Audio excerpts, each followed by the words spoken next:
Hello.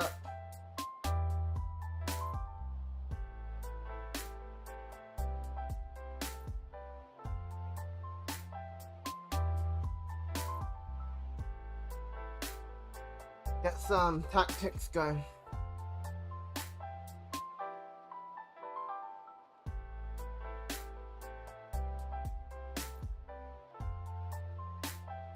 I can get my screen to work. Ah, there we go.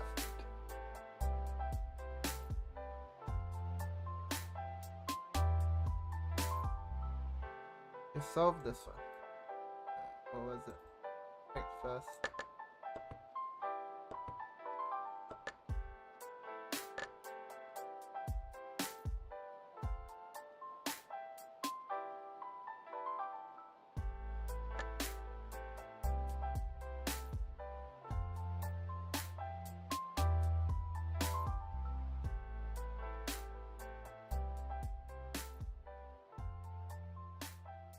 Hey, Lutkovsky. You good? Welcome back. Piece down. Piece and 2 pawns down for now. We can take this bishop, but we're still 2 pawns down.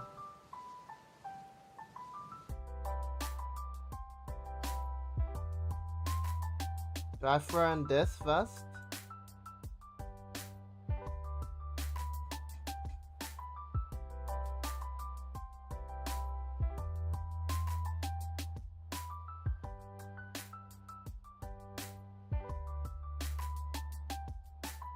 I feel like we need to take the bishop, no? Doesn't feel winning to me though. It is Queen F6 first. Alright, Litovsky. Oh, Knight G5. There's a Knight G5 move. And now he can't castle. That's pretty crushing.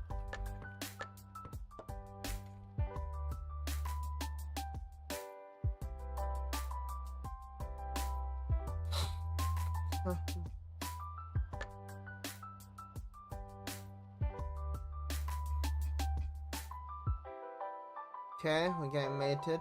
Rook takes f2, queen c2 as a fork. He doesn't have to take the rook though. I guess we got bishop h2 check if he doesn't. Ah, darn it. Queen b5 check. Queen b5 check. Why is that good? Okay, if he blocks with the queen. Oh, rook h1 check. And this is mate. This is nice. Rook takes f2. My move only makes a draw. Yeah, I was thinking too defensively.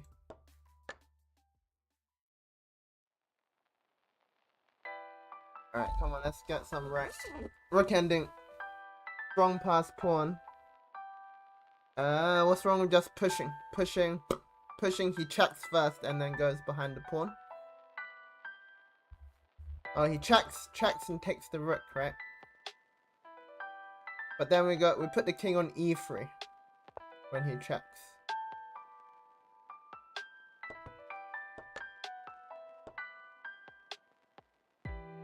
Yeah, because if we go forwards, he takes with check. If we go to the b file, he forks the pawn. But we just give up the rook, and he can't stop this this queening. Alright, not a rook ending.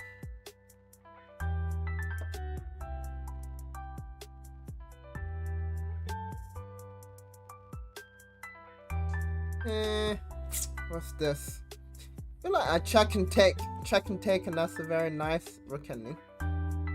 Maybe there's something stronger there. Yeah, something to do with checkmating the king. I don't think we can checkmate him here. Rest him.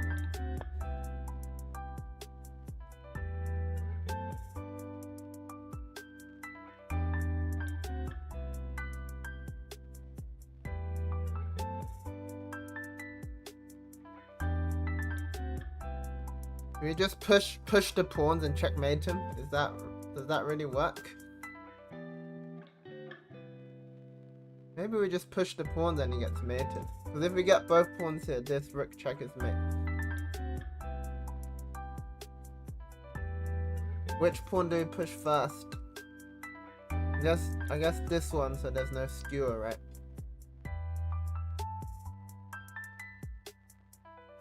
But you can take this pawn.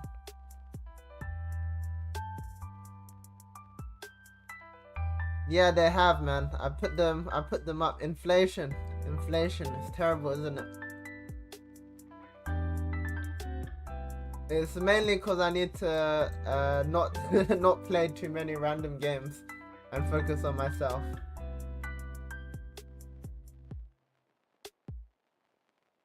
But hey, if you do a subscription, I think you get like double the points or even more. Alright, push the pawn, takes, push the pawn. I think I can hide somewhere. Hey Joanna, this is Blitz tactics on Chess Tempo. And I failed this one. So they're like not super difficult, but they're timed. So you have to do them quite quickly not to lose points. And obviously you have to get them correct. Yeah, I mean it's called Blitz tactics. They still get really hard once your rating's high enough.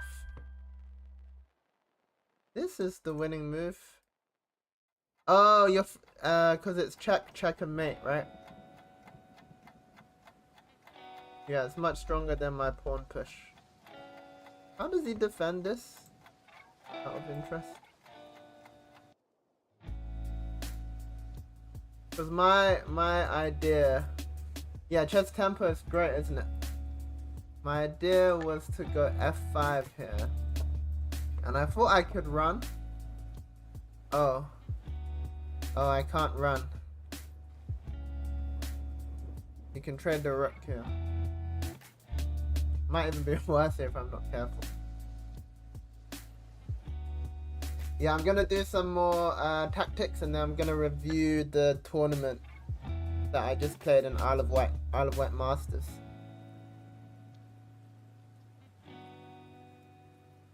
Hey Rumpel, welcome back. We are, I'm not sure actually, I think we've dropped off the leaderboard because we're inactive. I think we're still like number 2 or 3. Yeah, I think the mixed ones, Joanna, are better than the standard. And then Blitz is a little bit different if you want to like train your tactical intuition. I think Blitz is good. I need to do a bit more Blitz because the problem I had in my tournament was that I was struggling under time pressure. So I just need to get like faster. Well, Lutovsky, stick around and you'll find out. I'm gonna go through all the games after we get a few more puzzles right. Right, check forces queen back to h7. And I can't see any sexy follow-up.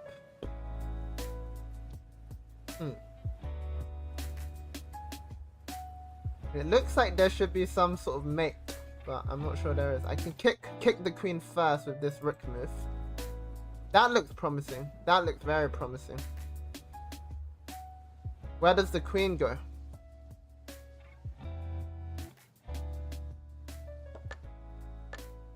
Yeah, that was an easy one. I was chilling.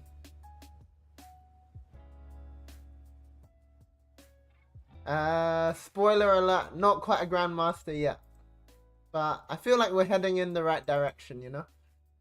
Feel like we're heading in the right direction.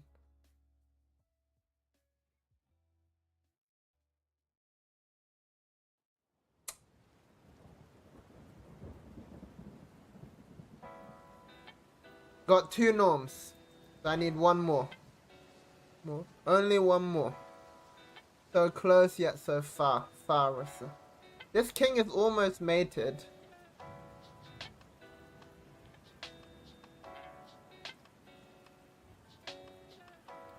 Thank you. I don't have an open norm, so I do need the last one from an open tournament. Because when I was playing, they didn't even have that rule that you need to get it from opens. So I'm playing loads of opens everywhere now. How do we mess them up? I can't see a checkmate here. Here it is. This knight's kind of dumb, right? This knight's super dumb actually.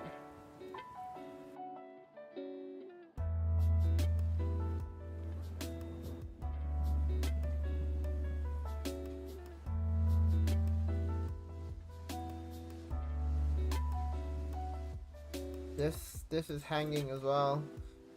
Our whole position's falling apart if we don't checkmate. Oh, we can push the pawn. We can definitely push the pawn. The only move that I see, but it might only be a draw. But is that winning? Wait, why can't he take? It's definitely the move. The best move, but what happens after this? Am I missing something?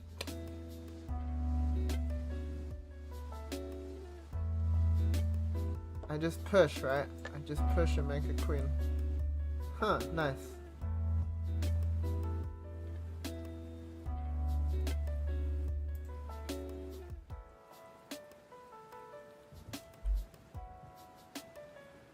Next tournament in 10 days now. Less time for training. Countdown is coming. Need to get sharper on these tactics.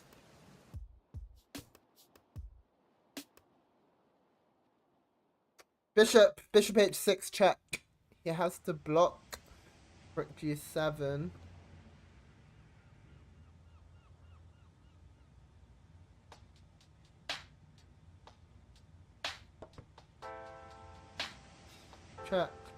Checkmate. Okay. There's an even quicker mate.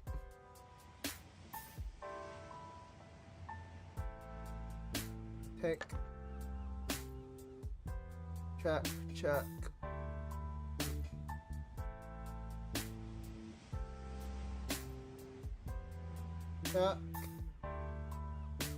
Check. Am I blind?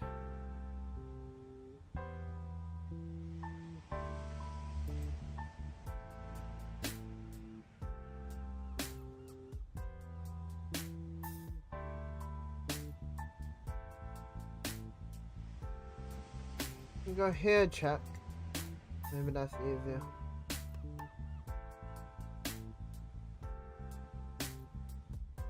I mean, I could even play Queen G6, like everything is winning here.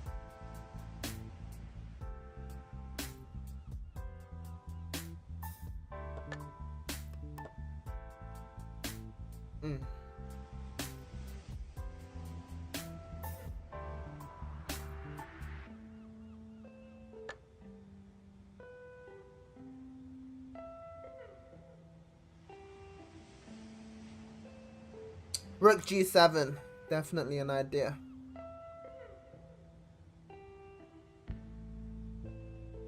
Rook D8, also an idea. Although he can trade stuff here, right?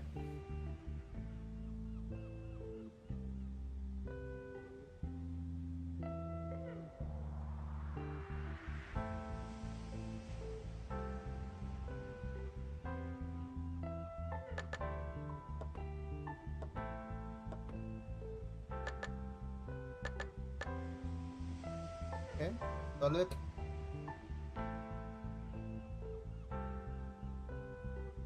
Oh, what a nice bishop. But he's doing some trickery.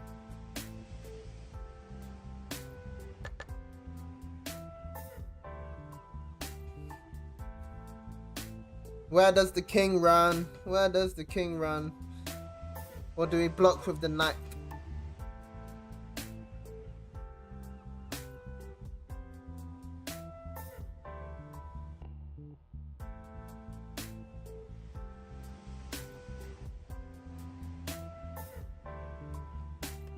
I think we just run here, right?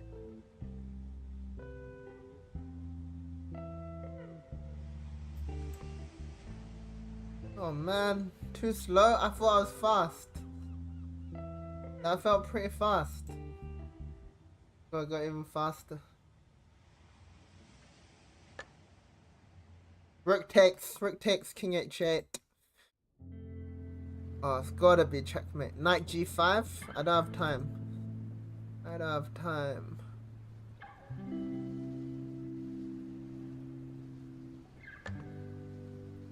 Eh? Oh. I'm stupid. He's got Queen G7. This and then Knight G5, right? This, Knight G5 is me.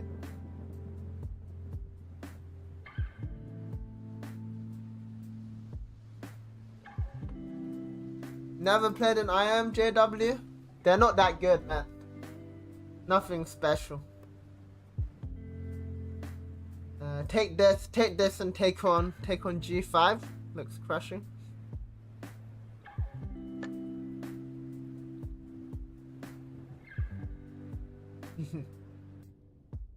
Yeah, honestly, IMs are pretty terrible.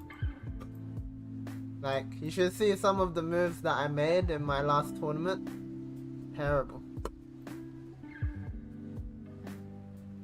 Why can't we just push the pawn? We can push the pawn, right? No tricks if we just come back. Where do we go? Go towards the rook, right? Hey, Carl. You finished your train journey, Carl. Hey, Andre, welcome to the channel. Oh, threatening some cheeky little check and mate.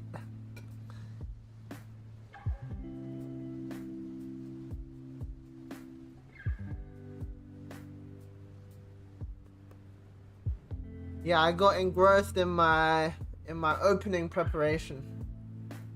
I was working hard, don't worry. No slacking. So now it's time for some tactics. This mate is looking pretty nasty.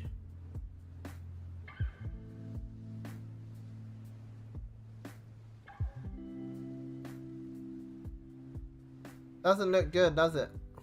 Does not look good.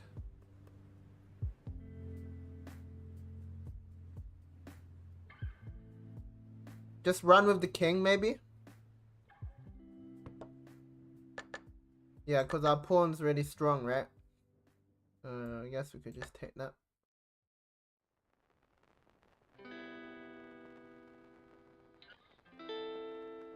Yeah, Litovsky, maybe I'll add that on as a thing.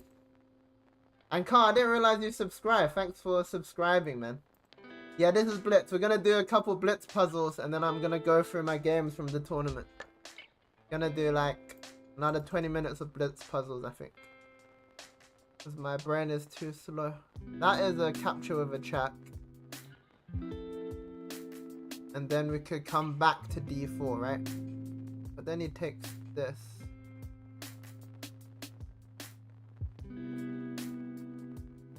We could just dodge with the king to h8. Okay, nice.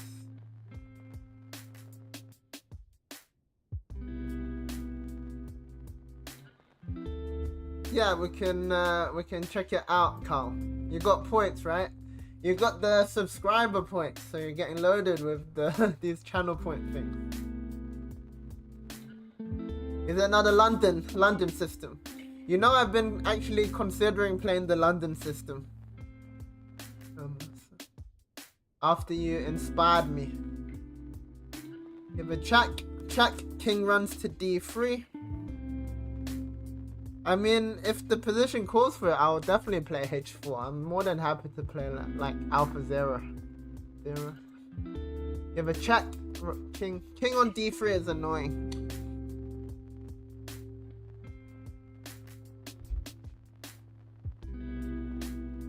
Maybe like this, get the bishop, right? Yeah.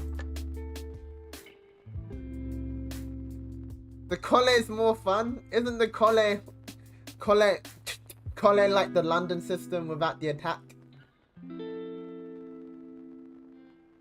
At least in the London system, you get to attack the king in some lines.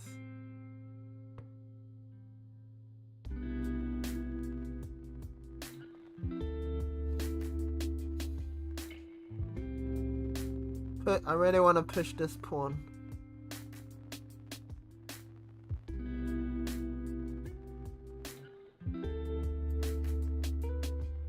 Oh wow, I can just take this. This is not terrible. But knight takes c5. Okay. Yeah, I did. I did. I got you. It's inflation, man. We're all feeling the pain. Hey, CPL. Alexa, welcome back. Yeah, I've been away for the tournament. Alright, Carl, you're white. You're showing us another London system. H4 exclamation mark question mark. It's the engine doesn't dislike it, to be fair. I'm gonna show you in a moment. I'm gonna go through the games. Wow, H4 as early as this. Seems reasonable, you know. Is this from an over the board tournament? What was your opponent's elo? Yeah, I guess it's quite easy to play, right? I'm sure I've seen a game like this. Did you not show me this game already? It's like such a similar theme. But do your opponents not prepare for you, Carl? They don't like realize you're playing this London system and do a bit of prep? You're just crushing, aren't you, out of the opening? Oh, all of these tournaments you're playing are off the record, yeah? That's handy. How did he escape a little bit here? Where did you go wrong? Bishop h2 is a bit slow. Apparently queen h2. Yeah, I guess bishop h2 doesn't really help you much, right? You're still crushing though. Rook f1? Wait, why do you... Oh, you're just defending against fe5, right? It's not the best square for the rook though, right? You want the rook on g1. He actually got back into the game, but he misses opportunity.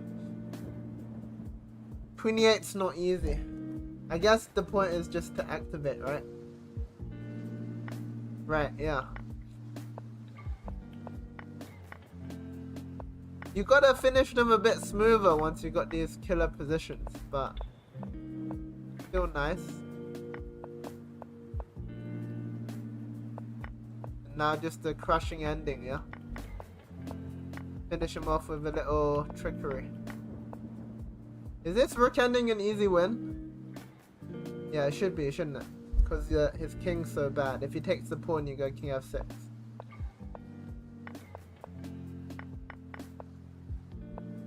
Yeah, some of these rook endings you can mess up.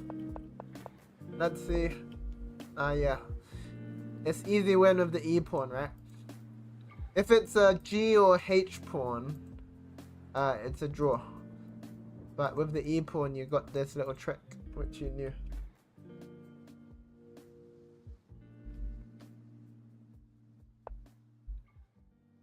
You just crushed him out of the opening. 2150, and you just get a completely crushing position like this. They don't know to like. It's because he does like a6, bishop d6, and which doesn't really do much. But your moves are quite easy and powerful, right? When you just keep pushing. Yeah, you should have gone h6. But even without it, you're still crushing.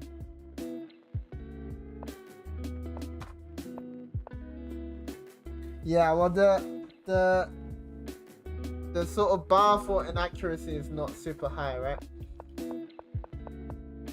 Nice game though, nice game. You're killing it with this London system. I might slip in a game or two. Alright, last couple tactics and then I can show you my games. CPL's a fan. CPL is... You got CPL's stamp of approval. Okay. Check and knight c7.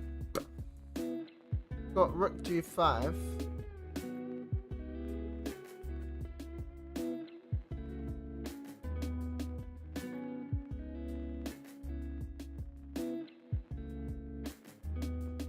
Queen c8.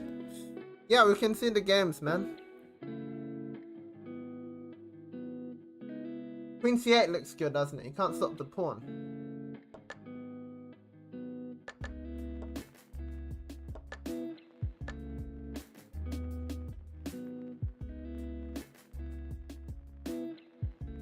Five brilliant move game. As in the game was 5 moves.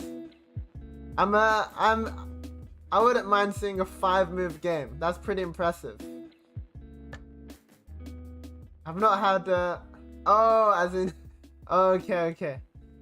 Yeah, obviously the 5 brilliant move game, right? 5 brilliancies is what we're interested in. We wanna see if we can find the brilliancies.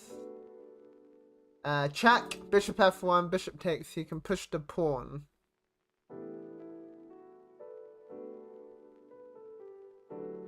Still looks correct though.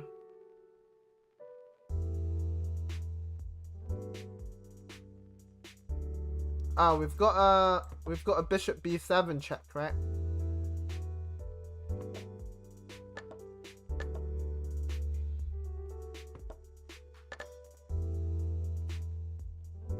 Yeah, bishop b7 is the key move.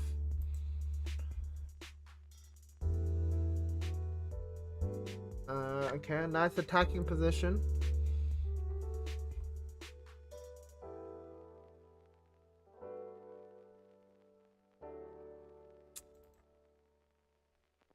I want to ignore him and play queen g3 or something, but we get mated.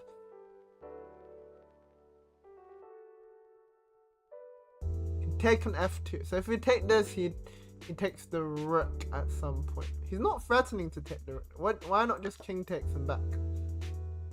Oh, he's got a check here. Wait a minute. Wait a minute, rook d5 now. Keeping the rook.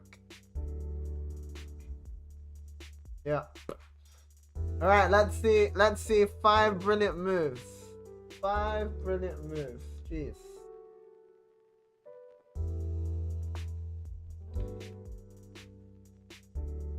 Oh, we got chess player we got CPL's chess.com account now. We can do some stalking. 2300, not bad. Let me see it from your perspective.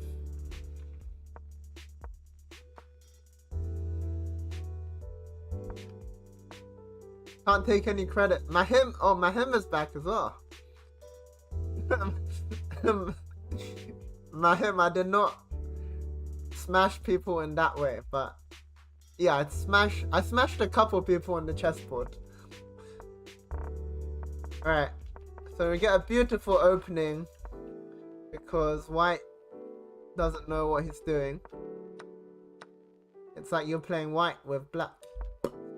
That is true on the chessboard.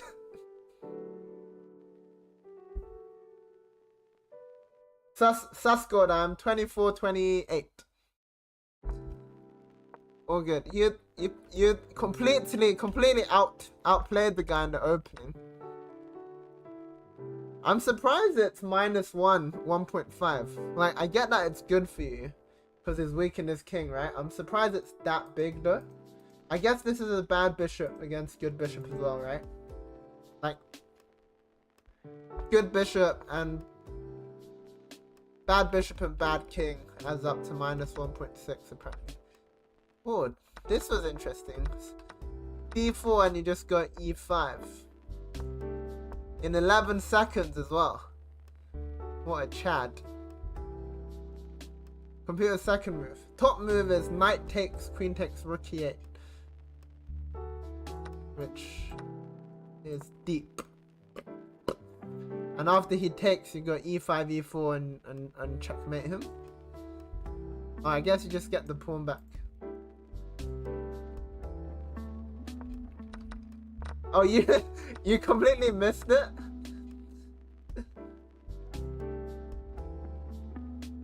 Who's banned? Was Mahim the goat was banned? Oh, it is Mahim. I think we timed him out. So he's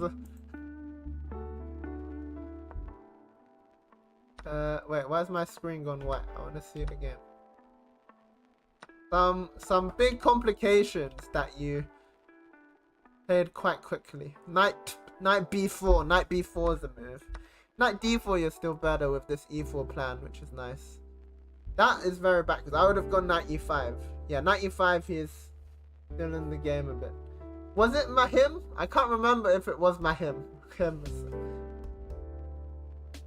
There was someone using ChatGPT to send essays in chat that we had to time out.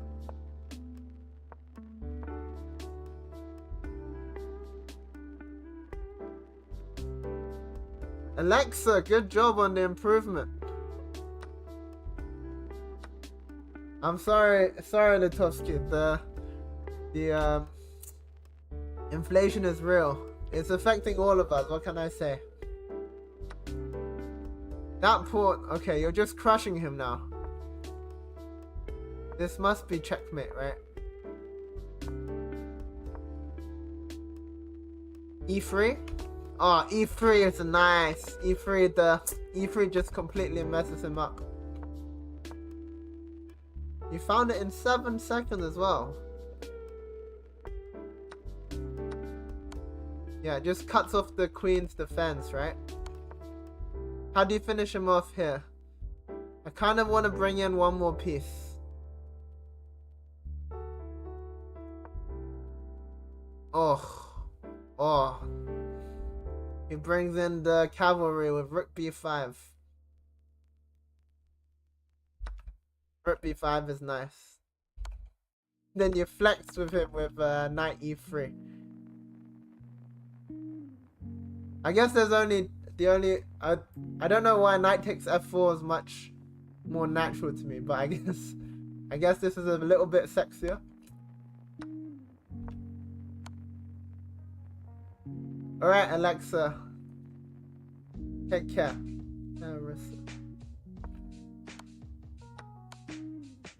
Nice attack, nice attack. Alright, one more tactic and I'm gonna show you my games. One more tactic and we can break 2100 on these Blitz puzzles. Why can't I take the rook?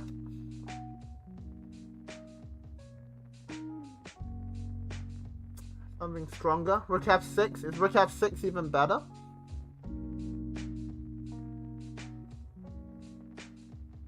Nope. Rook f6 is a bait. Just take the rook. Oh! Oh, look at this cheeky little... Oh. The sharpness is not there, guys. I'm not seeing these fast enough. Okay, focus.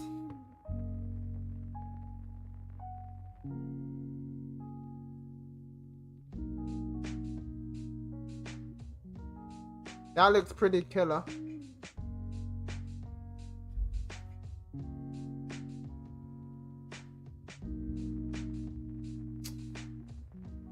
Bishop b6 is good, but we should just trade this first, right?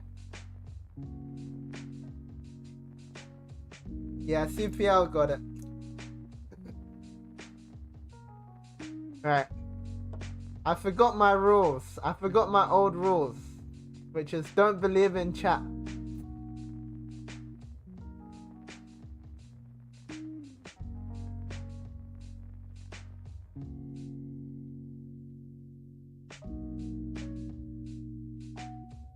I want to take that knight so badly. Rook takes, and then after check, I just run.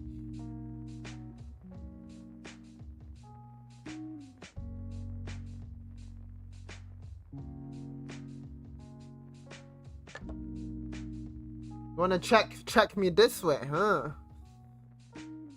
This move I did not see. But I just dropped back to f8. Mate, right? After this, we go rook d3 and it's mate.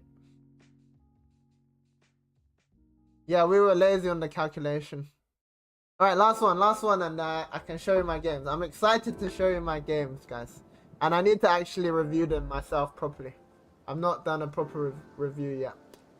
So you guys can be critical of me. You guys are my coach, because we don't have a budget for a coach right now. Bishop takes e5. Queen retreats to e or d7. Bishop takes g7 then.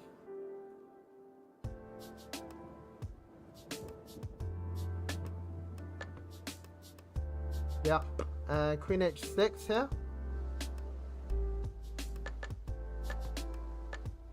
Okay. Okay, solid. Alright. Alright, let me go find...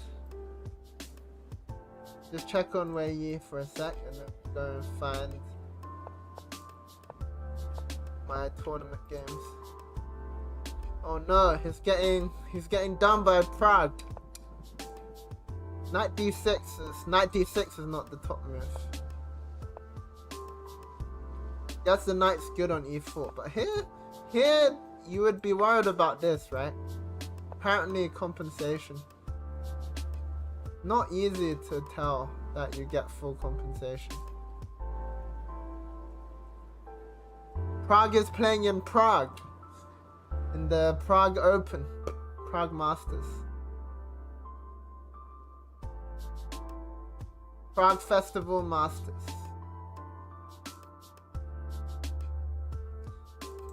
Alright, let's go find Isle of Wight.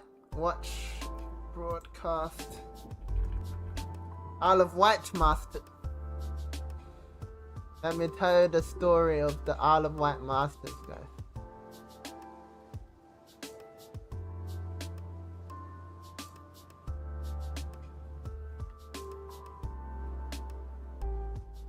Let me show you what it's like first of all.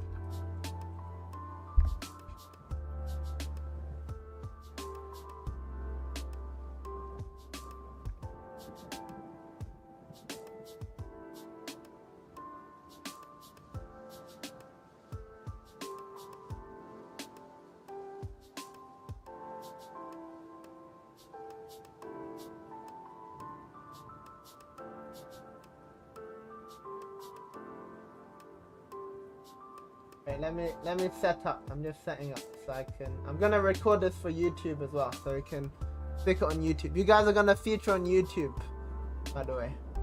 So by sticking around, you're giving me consent to feature your comments on YouTube.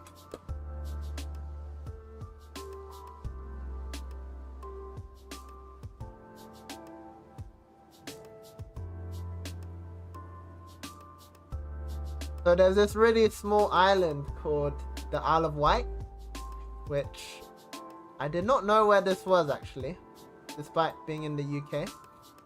And it's all the way down here in the south of England, Isle of Wight. And to get there, you take a ferry from Portsmouth Harbour around here. You're not underage, Carl. Stop trolling.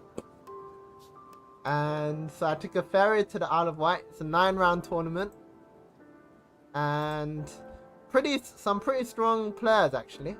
Here's the list. Like, I think there were like 10 plus GMs playing, including Bobby Cheng, my new bestie from Australia. And I was ranked like, I think this was like top 10th, around 10th, 15th. Ranked here. But yeah, 9-round tournament, and in the first round I get paired against Ethan Sanik, and I realized he plays the Benko, which is, I don't think it's a very good opening. Like, you can debate me on this, but computer says it's not very good. But I decided to switch it up and play d4. I've been learning some d4. And actually it paid off really well. Yeah, so like here already, he has to play g6. He went queen a5 check. Oh yeah, the broadcast was wrong. It was my parents had a heart attack. they had like the boards mixed up. Yeah, he goes check, which doesn't really help him. I want to go c3 anyway. And now this is like Benko style, trying to stop c4. But the problem is I've developed here, right? And now I can just trade off his one active piece to get an e4, because the knight was stopping e4. And here I was already crushing. I didn't realize I was plus 1.6, but in the game I knew I was crushing. I followed up with natural developing move, knight bd2. The timestamps are wrong, which is a bit annoying. There's no timestamps. But yeah, classic a4 to jump in with knight c4. Yeah, I don't think it's a good line for black. And then here I didn't know what to do actually. I was a bit sport for choice, because I think typically there's this move bishop b5 check. It's quite thematic whenever you get this contraption, because you develop with tempo, right? And then he goes bishop d7, and then you can jump in knight c4. But I wasn't sure how good this was. I completely underestimated how good this was, because yeah, I can go e5 here, and I just sacrificed this pawn, right? He just can't take this pawn. I've got two knights, the center, active queen, and his bishop still chilling. So yeah, this is just completely winning. I think I should have gone for this line. What I played was still very good. A5 with tempo. The point is I'm gonna gang up on this pawn, and his queen's got no squares. His queen's literally got big problems, because he wants to stay defending this pawn, right? If he goes here, I can minimum grab this pawn and rook c1. So he stays on the b file, but then I get a6 in for free. And here is the moment where he decides to sack a pawn, because if he takes this, just rook c1.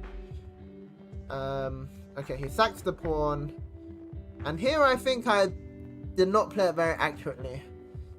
Maybe you could say I got a bit lazy, but practically I think my decision was alright, because there's b4 moves, there's rook c1 moves, and I didn't really think too much about it, and I just thought, if I just go here and castles and get the other rook in, I'm just gonna win, right? Yeah, the Benko's got many problems, right? So actually, yeah, I think this was fine what I did, because I saw that if I can just get this round, I'm just gonna crush. And yeah, here we can't castles because of rook takes and taking the knight. And now I just gang up on here. He's trying to get castled, but I just renewed a threat on d7. Yeah, he was like really suffering. He played e5, and this is just death, right? Because either I take him and mess him up, or I don't take him and he's got a terrible bishop. And here is when I saw this line where I can just sack this rook, and the king gets mated basically. I'm only exchanged down as well. There was a nice move here. Yeah, knight g4 check, just to clear the path for the pawn. And now bishop d3, and it's gonna be mate after this and this. So yeah, round one was pretty smooth. What can I say? Round two, I was playing Jack. And I had a problem in the opening against Jack because I've been playing some training games with him. He's a talented junior player. He's like 15 years old. He came over from China like a couple years ago. Very tall, very athletic. Yeah, Jack. Good player.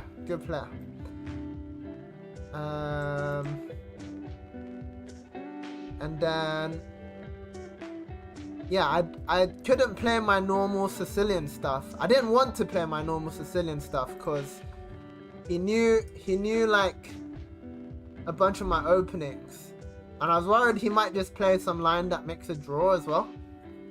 So I decided to play this line, which is not very good, guys. I don't highly recommend this unless you're like not trying to get GM. Like if you're I think it's good as a surprise weapon, or if you're like under 2000 rated. Yeah. Yeah, because I have a friend, Daniel Fernandez, who told me about this line. And then I was looking at it with the computer. The problem is, if you look at the computer here, literally every move is good. Like, here you can see there's 6 moves that are plus 0.6 or plus 0.5. But it's got good surprise value, because in a tournament game, you play it and then your opponent's like, oh, what do I do? What is the point of this H5 move? Like, it's actually got some points, you know? Sometimes you take control of this square, you take a bit of space. Positionally, it's terrible. And pretty much every move is good here. But except for the move he played. And I predicted he might play this move, which is bishop g5, which is also a supernatural move. Like, makes a lot of sense, right? Hole, stick a piece in there. Oh, as in he played this line as well, Carl? I think it's a decent line, right? I think it's a decent line, so I think you guys can give it a whirl. Like, I wouldn't play it as my main opening, because if people prep against you, you're in trouble. But if people aren't prepped, I think this is great surprise and practical value. Bishop g5 is actually a mistake here. And I predicted he would play this, because he plays bishop g5 against all the other Sicilians, like Classical and Najdorf. Because you go queen a5, and all of a sudden, this and this is under attack. And he pretty much has to take here, right? But then you go g takes, and now this h5 move kind of makes a bit of sense. Because you might stick the bishop out on here, this takes space for you. You're solid, you're gonna go like e6. He can't, yeah, this pawn is useful on h5 here. He goes knight b3, and I checked, and this is all my prep here. I go queen to e5. Great square for the queen. And to be fair to him, he played it really well here. This is like the best square for the queen. So he has to kick the queen. He goes g3 and f4. I open the diagonal for the bishop, and I drop back to d6. And the point of dropping back to d6 is, I think the best line is like queen f3 here. But you've got knight d4 ideas by being on d6, and he also can't castle queenside. He went into the ending, which I had not looked at, and I knew this, like, I should be fine here. But the problem I had was I wasn't sure how to continue here. Yeah, this was my, you can see at the time, right, I have 1 hour 33 against his 1 hour 1. So this was the moment I got out of the, and I was thinking, should I go king e7? Should I go bishop e7? Should I go bishop c7? The computer suggests bishop to b8. As well as king e7. King e7 looked risky. Because I thought there was some... It looked... King e7 just looks weird, right? I thought there would be some rook e1, knight d5 check at some moment. Like, here. Is knight d5 check not a threat already? I just take and give the knight back. I just give the knight back. Calm like that. Is this bishop not dumb? I guess the bishop can come out to b6, right? Yeah, it looks unnecessary, but it's actually, well, it's the computer's top move here. I did want to play king e7 to defend this bishop. Because you do want to connect the rooks, right? I had the big problem in the game connecting my rooks. But I was really scared of this. Like, for example, if I do this, right, if I do this and he does knight d5, now I'm in trouble.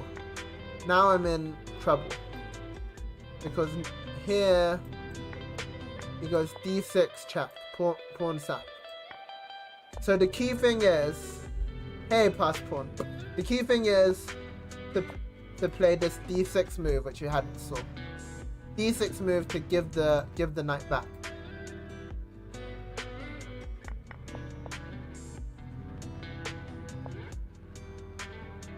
Oh wait, I did play bishop b8. Hang on. Yeah, I did play bishop b8 because knight b5 is coming. So I played the computer's second move here, which is not terrible. I had a 10-minute thinking at bishop b8. I was ruminating between king e7 and bishop b8. Oops. Add block, add. But king e7 would be a little bit more accurate.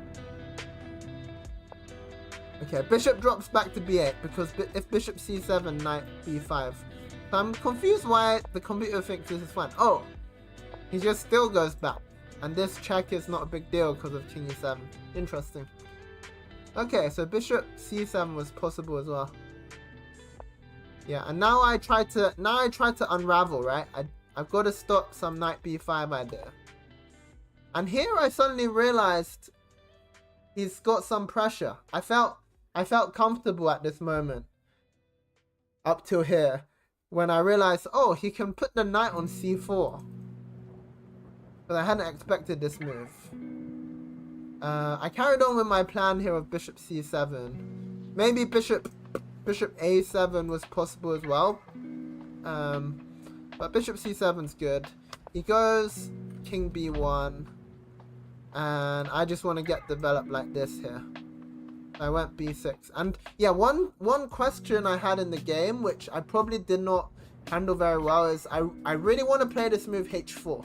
Because h4 gives me tension here, right? It ties him down. It stops him from ever playing h4 himself.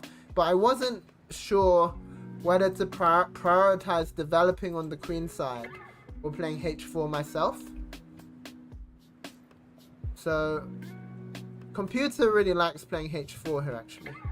And then knight d2, knight c4. And then he just continues. Nice and chill. Yeah. Whereas the way I played at b6, he could play h4 himself. Yeah, I played this quite, I say quickly, I spent 3 minutes. But maybe I should have given it a little bit more thought on h4. Because h4 is, I knew it was an important move, but I didn't realize that I should just play it immediately. I thought I would have time to play it later. Again, here I should be playing h4. And I'm just in time, I think. H4 queenside castles, and it gives me the counter play that I need. But the way I played it, yeah, I kept delaying this H4 move, and now here suddenly I'm in a bit of a bind.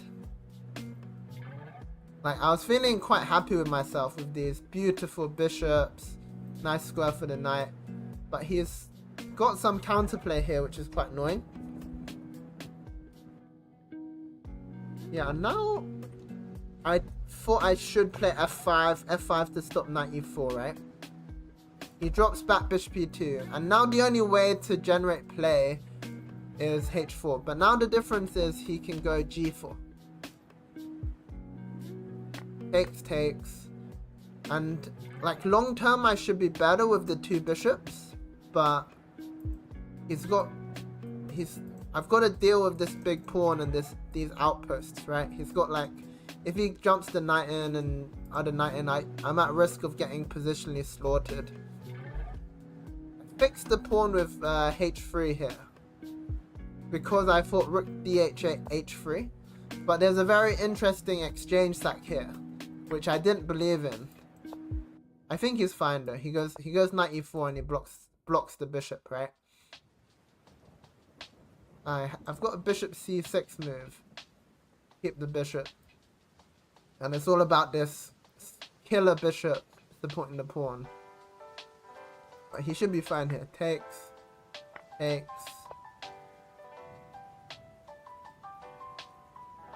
Yeah, I saw this line and I wasn't sure if I believed it, and it was risky. Hey, Bone Meal, welcome back.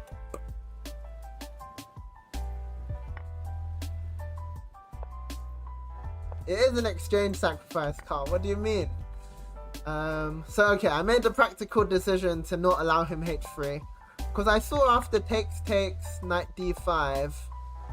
I felt like this knight was really good, but he played it really well. Like, he played this part pretty flawlessly. F takes. And that was a moment when he could just trade stuff. He went bishop f3, which is good. I bring the other rook into the game. And now he could just trade. And I saw this, but I couldn't really avoid it, and trade. And this position is just a draw, but it's not obvious it's an easy draw, because this pawn is really close to my king, right? So, like, it looks like I might be able to generate something, but apparently not. Like, here, rook b3, for example, tying me down to the defense of this pawn. Hey Okan, no blitz today. We're reviewing the games. So yeah, this would have been a draw. But he kind of saw the same as me, which is that the pawn feels a bit dodgy. It's definitely a worse side of a draw.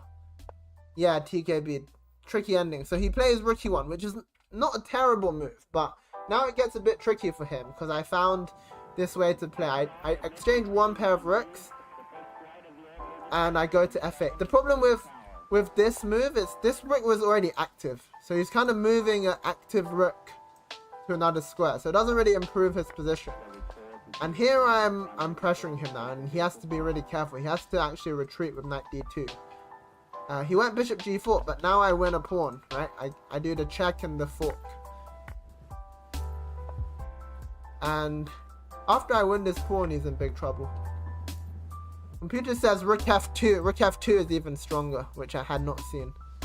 Because you threaten this check, right? So he goes bishop g4 and then you take. Carl, we'll get to that rook ending. I'll tell you all my thoughts. Okay, so that was a little bit stronger.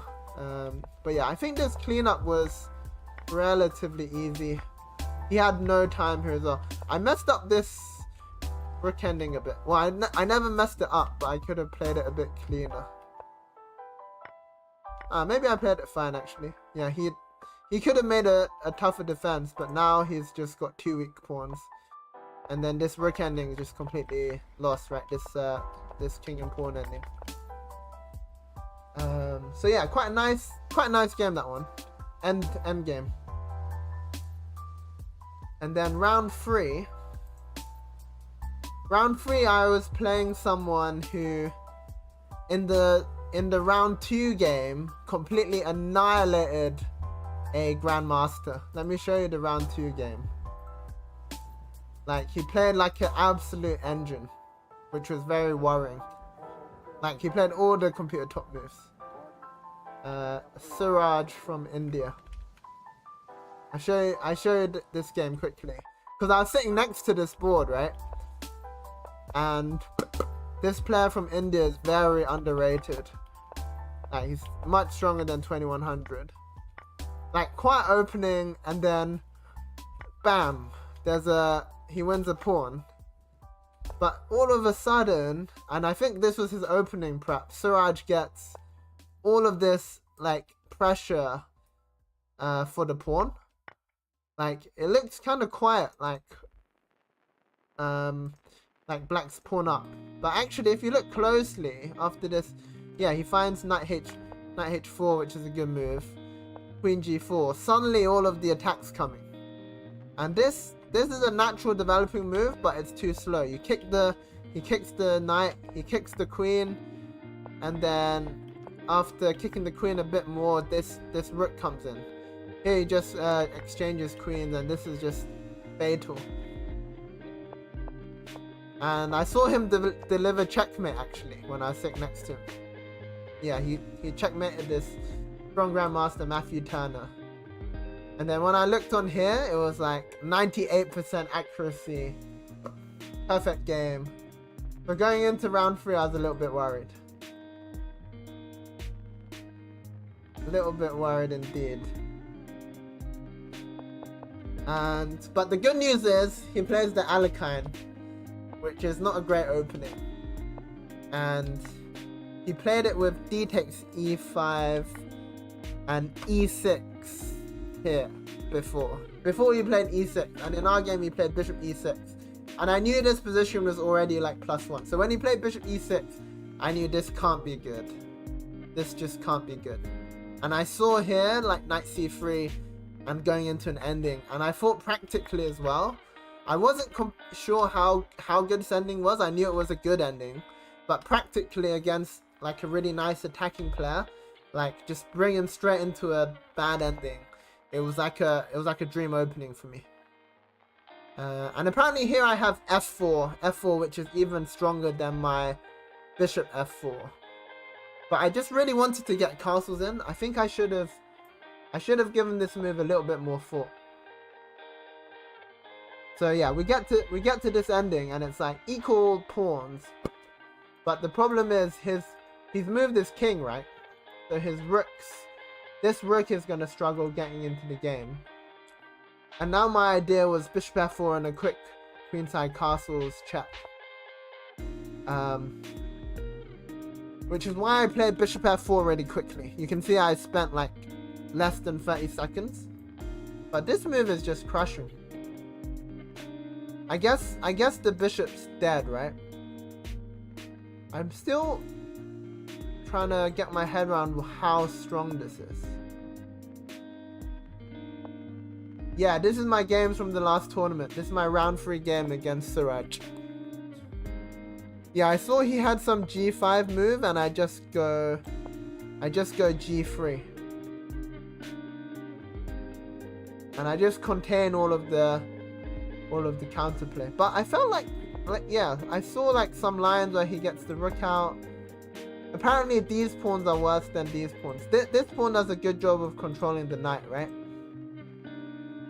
I'm still not sure I understand that this is that good. I guess this bishop is in a cage, right? It can't come out here or here. So maybe I should have played like this. Okay, I went bishop f4, which was an inaccuracy, but I still got a really good ending. And everything went to plan for me here, because I saw all of this line, which is that I take, and he takes, and material is even, but just look at these look at these rooks and this rook. And yeah, here I had a moment where I wasn't sure if I go rook d5 or rook he1. The good news is my intuition is kind of good because both are really strong. So rook to d5 has the benefit of I can bring the other rook round like this, right? So after a move like knight h6, I bring the other rook round, which is completely crushing because then I come into d7. The move I was worried about was this plan, knight f7, knight d6, and now actually, even though I doubled up, I can't penetrate down this file. And I thought, oh, here he's fine. But the move that I had missed is I can play c4, c5. I thought b6, but then I just keep going c5. Yeah. And if c6 drop back here, still c5. Somehow I thought he was okay here, but it's +2. So my evaluation was a bit off. I guess my rooks are still great, and he's still got problems with this rook, right? But not a fatal error because I understood that rook he1 is also really good. And I've got a really forcing line here to mess him up. I just got to keep the pressure, right? Because if I give him 2 moves, he goes b6, king b7. But here I grab this pawn, and now I'm a pawn up in this double rook ending, which I thought was an easy win after my plan, but maybe not as trivial as I thought. Here rook d to d5 is a move apparently, followed by h4, bring the king in, and just slowly crushing. Here I saw this idea of takes, and now this is cut, and I make a pass pawn over here. But I went here. I think it's okay. I could have gone rook d5 first. No tactics. I've not played that, but it sounds interesting. Maybe I'll give it a go. So now I can get these passed pawns rolling, right? He comes for these pawns, but it's too slow. It's way too slow. And yeah, this was a good move actually, because if he takes this pawn and I push, this is just an easy win. But after this, after trading these pawns and we do the race, it wasn't so trivial. But what I did not see is here the computer is like immediately g5 is just winning. And I guess the point is here king e5, and I get 2 passed pawns, right? Oh, apparently not. I take. Oh yeah, it is 2 passed pawns. It's these 2 passed pawns. And I'm gonna be faster. This pawn's already on the 5th rank. Enough. We're reviewing the games today. Reviewing my games from the Isle of Wight. So h5 and yeah, g5 could have been really nice here. Because he can't take, and I do this. So what if he sits? Can he just sit with a move like this? And I guess the problem is he can't because my rook penetrates and this is weak, right? So maybe g5 was the super easy win. The way I played it was still winning. But now I could get into a pawn race, which could be a little bit tricky. Because I saw there's some lines where you take and take. And yeah, you can see there's only one winning move. I guess f6 is quite obvious. But it's like, yeah, here I saw check and back. The good thing is my king and rook are in a perfect place, right? To support this pawn with some rook f3. So like check here, check. King f5. And I was slightly worried that we would get into some race like this and he might be able to make a draw. Something like this, right? f8, queen. but my intuition told me I should be faster, which was correct. But I wasn't sure it's so clear cut, like looking at this position, but 5 moves back, right? It was something like this. Rook c8, b5, king e6, b4, just takes, king e5. Yeah, now if I push, he get this. My king's in time here, right? Rook c8's a nice move to tie him down. But yeah, I thought he should try this. But what he tried in the game was tricky. He went check, which I didn't expect. Because here my first instinct was to play rook d4, but all of a sudden it's a draw because he takes and takes, and I can't stop him queening. We both queen, and it's a draw. Or if I take with the pawn, his king can get into this box. His king can get into this box. I've got to even be careful I don't lose this. That would be super embarrassing. So thankfully for me, I kept my focus and I didn't play rook d4. I played the winning move king e5. Because now if he takes, I can keep pushing. But these rook endings are much more complex than you think. And now I just push. And he did something a bit weird here, which he just helped my king up. And I think he completely missed one of my moves. He thought he had some pawn race like this. And like I queen first and he queens next. And he can just completely miss. I have queen a8 check. I have queen e8 check as well. But queen a8 check just completely wins. Not only can I win this pawn, but I've also got some force mate. So yeah, that was a nice win in round 3. So we're on 3 out of 3 going into round 4. And then round 4, there were only 4 players on 3 out of 3. So I get matched against Danny Gormally, hometown chess hero, Grandmaster Danny Gormally from England. And I decided to roll with a Najdorf, which I don't know very well, but obviously amazing opening.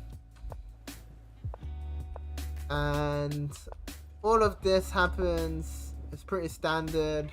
After a4, standard idea is knight c6, because this is now weakness. And here I wasn't sure. Okay, so here, up to here, I'm blitzing up moves.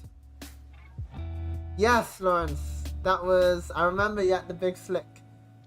That was a very lucky win, actually. Danny was killing me in that game, but I managed to get a win to get that norm. And here I wasn't sure if I'd go rook c8 or knight b4. And I've been getting into a bit of time trouble, so I pushed myself to play faster. I say faster, I spent 11 minutes, and I chose rook c8. Which is a mistake. It's not the best move. Knight b4 is the top move here. Yeah, just stick this knight on b4, and the fight is all about this d5 square. And I think I thought both looked good here. I thought both moves looked good. I can't remember what I was worried about. I'm trying to remember. Yeah, here is fine because d5. d5 is like my liberating move, right? I think I just thought after d5, like he can probably be equal somehow. And I thought rook c8, I'll make it more complex for him. Because I felt like I was close to taking over the game, which was correct, but I had to play the correct move with knight b4. If rook e1, d5 here is a bit early, maybe. Ah yeah, he's got a bishop c5 move. So I realized I had to play rook c8 as well here, so I need to go rook c8 before d5 to control this square, and it's just a really nice square for the rook, right? So I figured I'll play rook c8 first. But yeah, knight b4. Okay, he played it very well, because he punishes me on not going knight b4 by going knight d5 himself. And I thought I had a good line after this, but it's not so clear. Because if I go knight b4 and then he goes knight d5, this is no good here, because take bishop f5. Yeah, this is super annoying with the knight already here, right? Whereas in the game with rook c8, now I can't. First of all, I've got to give up the bishop. I can't take with the knight because of the fork. That's the big problem. And this doesn't do anything now. He can just go c3. So yeah, knight b4 top move. Rook c8, knight d5, and what I thought would be good for me is knight a5 here. It just looks so good. Like rook's out, knight's active. This is nice and stable. But he found another top move here. Am I putting you to sleep, TKB? I'm sorry, my games are too boring. He played this move, knight d2. Great move. Denying the trade of the knights. And I still wasn't panicked here, because I saw I was going to gang up on this pawn. Alright, we'll get to the h4 stuff, Carl, don't worry. But, I mean, something very interesting happened here. Take, and here I thought I was completely taking over with e4 and taking this pawn on d5. My queen's on such a great square. But then he goes a5 with this nasty rook a4 idea, which I did spot before this happened, and I go queen b5. And the funny thing is, we both were missing each other's moves. Because he told me after the game, like, I completely missed queen b5. What a great move. Like prophylactically getting out of rook a4. And you're still threatening e4. And it's... Yeah, I played this move feeling really confident. Like, I'm threatening this, I'm threatening this. Apparently queen a4 is a good move here. Yeah, he can sack this b pawn, and my queen gets trapped, which I had not realized the danger of at all. So like he goes rook a4 instead of queen a4, which is also pretty solid. And I need to take the pawn, right? If I don't take the pawn, I just admit I'm a little bit worse. Yeah, this pawn sacrifice, it's not even activity, it's the queen problem. And suddenly my queen is running out of squares. It's like, his next move is queen d3 and rook b1. And I went from thinking I'm gonna take over the game to, oh crumbs, my queen is getting trapped. And yeah, here I had it. Originally I thought knight d7, queen b1, take. But I realized this I'm still gonna lose this pawn. But maybe I should just do this, and we end up in some end game like this, which is just a draw really. I think it should just be a draw. Opposite color bishops. Yeah, this is the recap, L3000. So I decided to be sneaky and try and play for a win with queen c3. Because his whole idea is queen d3, right? So I stop queen d3. Now he's got some move c5, which we both completely missed. This would have put me in big pressure actually. This is really difficult to deal with. Because I can't take because of d6. d6 here, queen b1. Queen still getting trapped. Okay, I go rook takes, take. Yeah, the bishops are too strong, and then this pawn is killer. So c5 would have been a big problem. Knight d7 is what I should have done and just made a draw like that. But I was being greedy and playing for a win. He comes back to b2, bishop e2. He misses c5, which we both miss. And originally I thought I had knight e4, followed by knight d2. takes. And I thought I'd be happy here. But then he's got this tempo move. Clutch tempo move. Rook A2. Attacking the queen and defending the bishop. And my queen side falls apart. And I'm gonna probably lose this. Yeah, sorry. I'm getting excited talking about this game, TKB. I can still remember all of my emotions after queen c3. So I go queen c3, it goes bishop e2. Yeah, and I realize knight e4, queen b1, knight d2 doesn't work. And then knight c5 is the other option, right? I can go to c5. And computer says I'm a bit better, but after queen takes b7, I could not for the life of me figure out how to play this.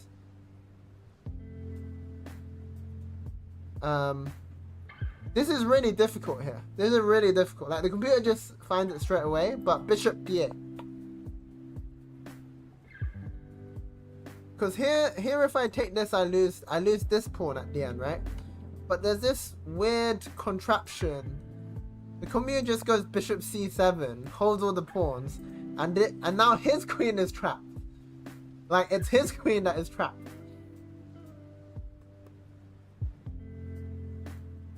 Okay, he can go here and here, but I think I park a rook on b8. And then we're both paralyzed. It's such a weird position. We're just both paralyzed. This pawn looks really scary, but you can't get the queen out of the way. Yeah, I don't have time for this, but it's like a mutual paralysis. Okay, if he does this, I can actually start improving and play e4. But if he does this and this, he's getting out. It looks scary though, right, with this pawn. It looks scary.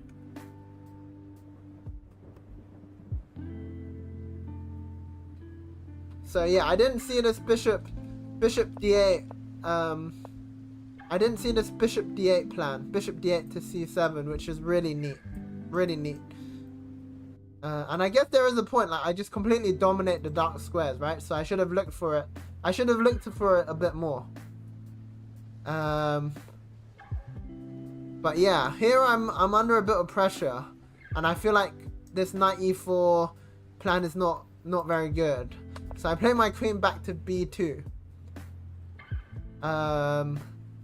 With the point that I want to play. If he goes queen d3, I can go e4. And now I can go. I've got knight e4, knight e4, knight c3 ideas. And he without thinking much at all, he just goes straight back to f3, and it's like, oh, he's happy with a draw. And now I'm just thinking, how can I win? And I couldn't really see a good way. I actually panicked a bit because I saw he's got options here. I even thought he might play f3, but f3 is not good. But f3 looks scary because it's like queen d3 and trapping. But I can go here, and I can always sack the pawn with e4, right? So here I offered a draw before he could realize he's got all of these attacking options, and he didn't even think that long. He just took it, and he told me after the game he felt like he completely blundered queen b5 and he was losing control, which I felt as well. But actually after this he's got some opportunities to be better. But yeah, a bit of a cop out in that we drew, but we both thought like we both thought we might be worse, so you can understand. All right, so far so good, kind of like pretty solid. Round 5, we're on 3.5 out of 4. We get matched against an up and coming Danish player, Ivan Grunt. Kraken Ivan Grunt. Sheba? What's Sheba? And he plays this and he goes bishop c5, and I've never seen this crap before. And I did something really dumb here. Not on the board, but in terms of what I did. which is that I fought for like 30 minutes. I got really confused. I was like, do I go knight b3 or do I go knight b5? And I was like, because I was really confused, and I thought if I go knight b5, what happens after he goes queen b6? And like, what happens here? Like, I was like, oh my goodness, because this is a check, but it's just a check, right? All right. Shiba is someone who does fast draws. That wasn't a fast draw, that was a fighting draw. Yeah, you just go queen d2, which is obvious now that I look at it, but it took me ages to realize. And then I was also thinking, like, do I take? Do I go knight b3? Is this good for me? Apparently this is good for me as well. Interesting. Anyway, I went knight db5, but I spent like 25 minutes, which was dumb. He goes knight f6, and now I realize this is like theory now, because this is like the 4 knights and bishop c5 when you can play bishop f4. And it comes back to me, and I feel like an idiot for wasting 20 minutes, but it's fine because I know this position is good for me, right? But he's blitzing out these moves. He's obviously prepped this, and I'm not really sure how I'm supposed to play this. And okay, I go queen g3, and he's out of book after queen g3 because no one plays queen g3. People play like h4, g4, f3 stuff. Queen g3 felt natural as a prophylactic, and it's a decent move. It's a very good move, getting out of the way of this 98 stuff. Yes, actually, I missed an opportunity to play h4, and after 98, this queen has this beautiful score on h2, funnily enough. But sorry, I missed h4, Carl. I missed my opportunity to do h4. But this was still good, because after b5, yeah, I was worried. I was thinking, can you go d5? Then I thought this would be better for me. I wasn't really sure, but yeah, it is better. But look at my positional masterclass here. After knight fd5, I take, and I go knight f5. And it's just beautiful for me. It's just beautiful. He has to take, right? He can't allow this knight into g6. And I thought here I'd like +1. Like, I thought I'd be +1 here. But somehow it's only +0.2. It's insane. Like, look at these pawns, but somehow, like, he's got some active counterplay, and he plays this perfectly. Right here I have a decision: rook d4, rook d1. No, the bishop going to c6 doesn't solve all the problems, and my bishop is chilling, but it comes to d3, right? Like, you guys are justifying it, but it's not easy to defend this as black. Like, he was sweating here. I had a difficult decision here. Originally I thought rook d4, but then I realized queen b6 is actually really annoying. The point is he can sack this pawn in some lines and play like queen a5 with this double attack, and he gets some active counterplay like with b4 and rook fd8. Right, chess player Laws with me. Why not rook d6? Rook d6, queen a5. Yeah, queen a5 is the problem. This double attack is super duper annoying. Because I can't play. The problem is I really want to play king b1, right? And then queen e1 check is mate. So you have to defend with a move like a3, but a3's problem is b4. So rook d4 makes more sense, because now after queen a5, a3, this is actually quite comfortable now, because I've stopped this b4. But I saw queen b6 is really annoying, which is why I went rook d1. But then after queen e7, I'm kicking myself, because now this rook is really dumb. Because, yeah, he played this perfectly. He drops the queen onto e6. And here he's already equalized, which I didn't realize. He offered me a draw in this position. And I looked at him like, are you mad? Like, look at your pawns, bro. Look at your pawns. Yeah, but rook d6, we said he would have, instead of going this way, he would have gone to a5. Like, yeah, I thought I was still good here, but I realized after queen e6, he is close to equality here. Okay, he develops the rook and he goes d6. He plays this perfectly. Like, he plays this like an engine. f4, and again he plays the top move. He brings the rook in. I guess they're not super difficult moves, right? And here I'm like annoyed at myself. I am annoyed at myself, but I find the one way to pressure him. I go queen g5, pressuring onto f5, and he should play h6 and liquidate into an equal ending. He goes g6 and now g4, and now I'm cooking, right? I'm so cooking, like, cause after he takes, I push. He drops back, I push. Like it's just game over with this attack. Or he goes this way and I push this and I push this, and then some sort of sack is gonna kill him, right? Yeah, like here I was excited, but he played like a god here. He played like an absolute beast. The one defensive move that holds, f6. f6, great move. I can't take because of this pin. So I find the move to keep the attack flowing. I don't trade queens because the ending's fine. I keep the queens on the board. I go queen h6. Yeah, I thought, yeah, like queen takes you get excited about, but actually this pawn is just dead, right? This pawn is just dead.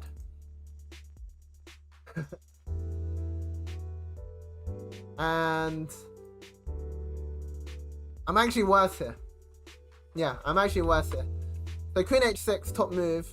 But I'm still thinking that my attack is gonna crush. Because look, just look, like this doesn't look right.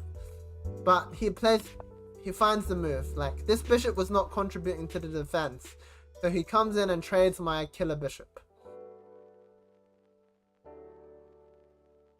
Go enjoy some ice cream then. Oh. Yeah, and I just couldn't find a winning move here. I just couldn't find it. And the reason why is because there is no winning move. I got excited for a moment because of this, but then I realized after this, he just plays rook d7, and my rooks can't get into this attack. He's just rock solid here. Probably I should have still done this and try and won some rook ending, because I see he goes queen g5. So instead of going into this, I took on here and I went for this position where I'm temporarily a pawn up. And we're both getting a bit low on time here, but actually he's just completely fine. And I saw his defense here. He goes rook c8. He forces me to defend like this. The problem is my queen's out of play, right? And the move that he should play is rook c6. And I have no way to defend this pawn. Once he gets this pawn, it's an easy draw. He might even be a tiny bit better because I've got the worst pawn structure. But he made the mistake of playing queen e6. And I got f5. And suddenly I just knew I'm winning here. Takes. And the queen comes back into the game. And here I'm getting a little bit low on time, but I've still got more time than him. Yeah, Carl, it was terrible what happened. Here I played rook d1, which actually rook e1's even stronger, because I've got shenanigans down here. It's there's some queen e3 move, and he can't take. And what I didn't see is I've got this move, queen e7 check, which is beautiful, because he can't take. I take and queen, and this would just be an easy win. Like, I can just play this slowly now, make some air for the king.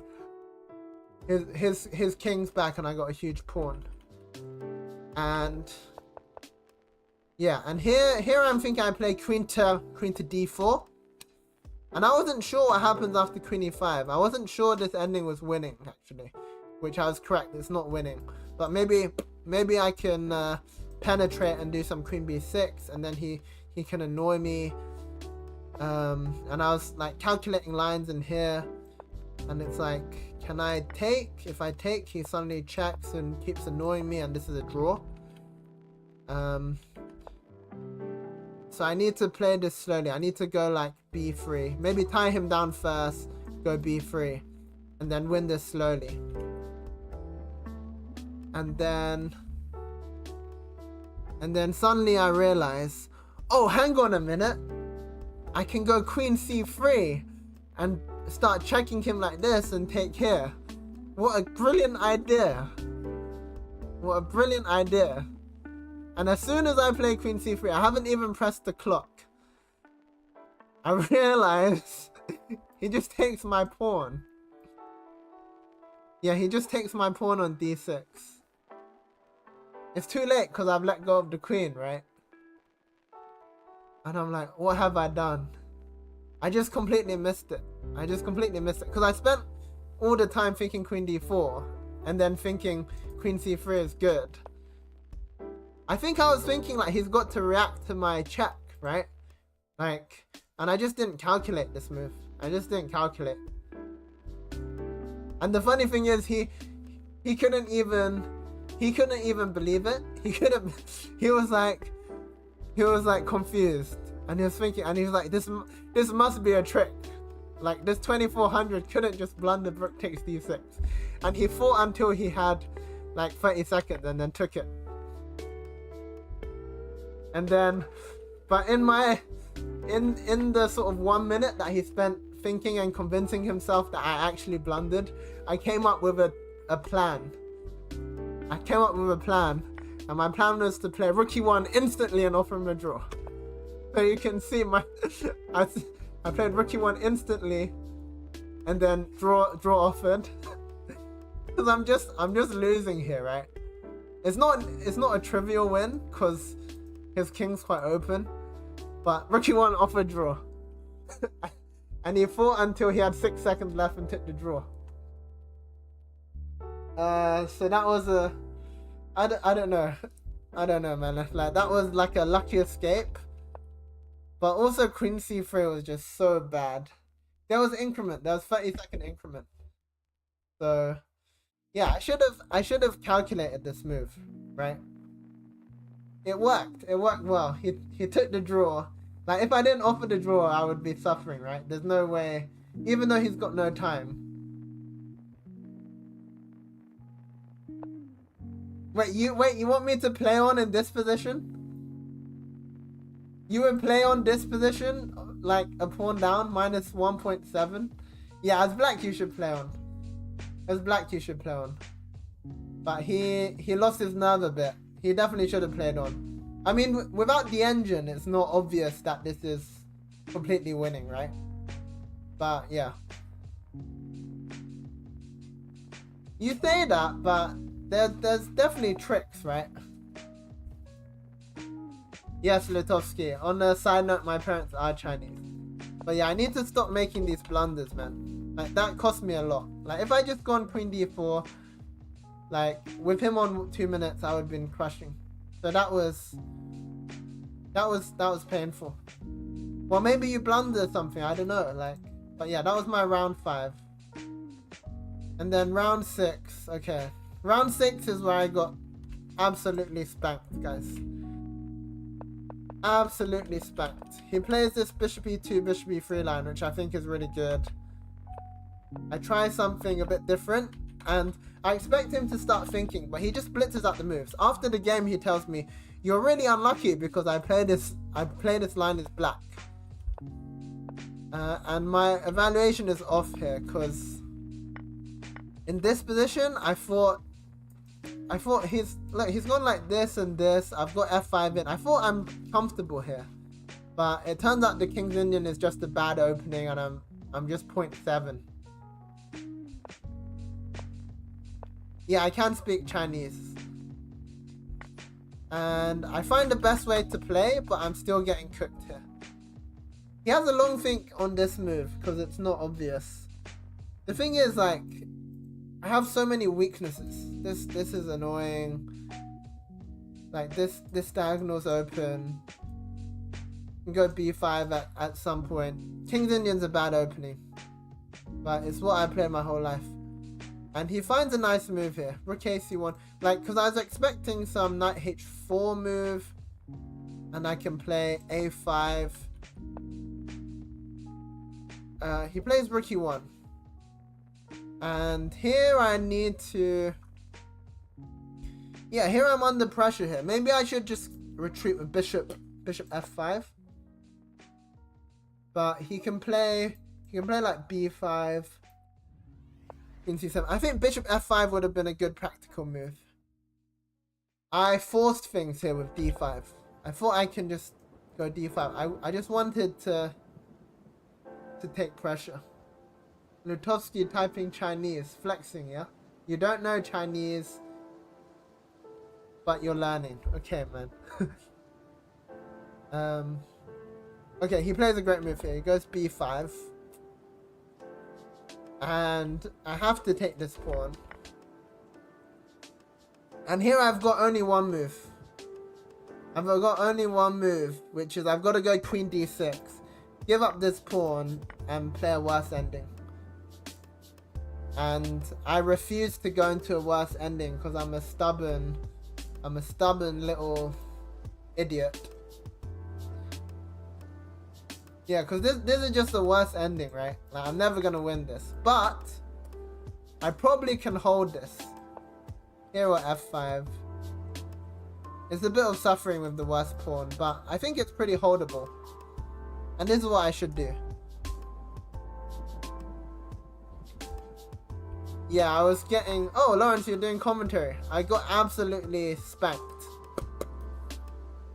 But yeah, I rejected queen d6 because of that worse ending. So I went queen b7. But then after d6, I'm just lost. This pawn is just too strong. Somehow I'd convinced myself that these guys are good. I can't draw lines. I got nice bishops, but this is just bad. I just had to accept my fate of defending a worse ending. Maybe I will, Lutovsky, but it's expensive. Expensive, right? I gotta play on a budget. So yeah, after this I'm just lost. I completely misevaluated. I thought that somehow I would be okay, but this pawn's crushing, my king's open, this bishop's dumb. I was thinking about Grand K Carl, but it's... you're gonna play Grand K, right? It's in Germany, but I don't think I want to play the 4 double rounds. Like, I think I'd prefer... You're not gonna play it? It's your hometown. But yeah, everything's winning here. He does really well. He finds like a forcing win. Not much to say. Like,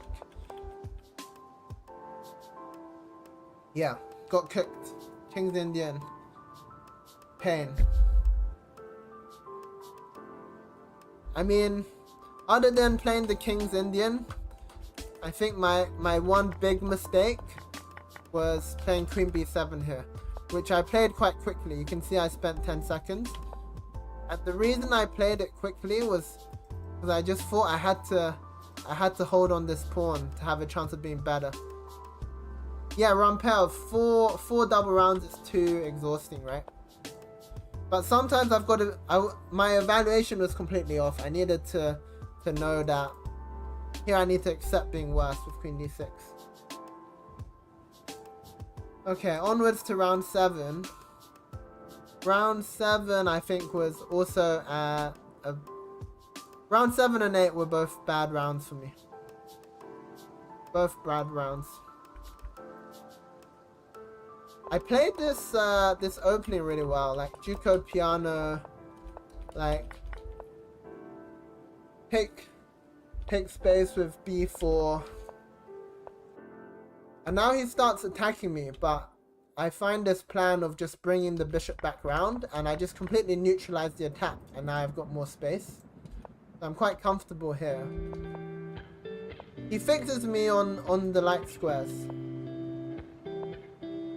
It's boring? Yeah. I don't know, the games are very rich, Carl, but I also don't like e5, I like Sicilians. But here I'm pressuring him. I'm really pressuring him after d4. I have a move c5 here, which I did not consider properly.